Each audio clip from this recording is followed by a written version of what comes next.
Go in with your washed beef. I like to use biscuit bone for this one because it has a very special flavor I enjoy most.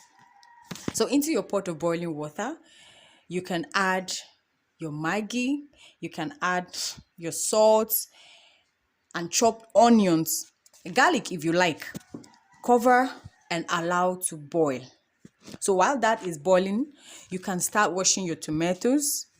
Wash your tomatoes, wash your onions, and start to cut. I like to cut them very small so that by the time it is fried, it will not be so big in the food. Yes. Okay, so you cut to your desired choice anyway. Cut them properly neat and cover. One stressful thing about acha is the fact that you have to wash it thoroughly. If you don't wash it, you might end up eating sand in the food.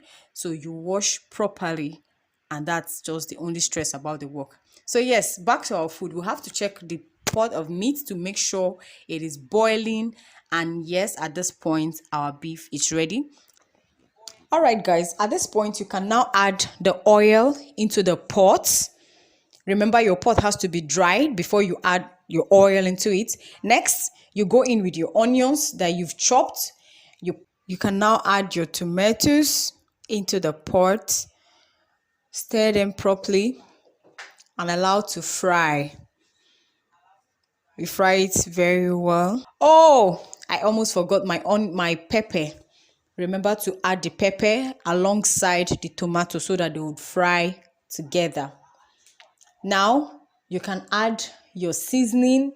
Remember, you have to check the quantity of the seasoning you add because we've seasoned the meat already so that we don't get the food too salty. All right. Now you can add your seasoning to your taste.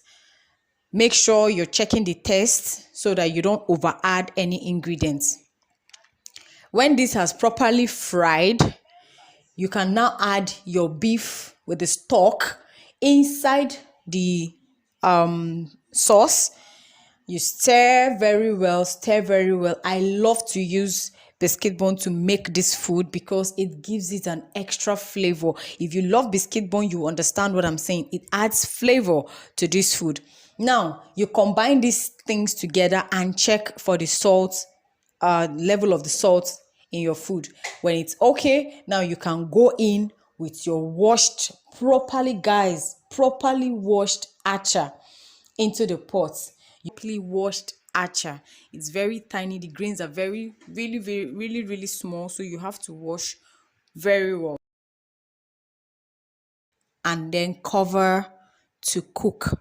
This is a very simple meal that doesn't need so much stress. It's not time consuming, and it is very nutritious. Super simple yet very nutritious. And then it is ready to serve.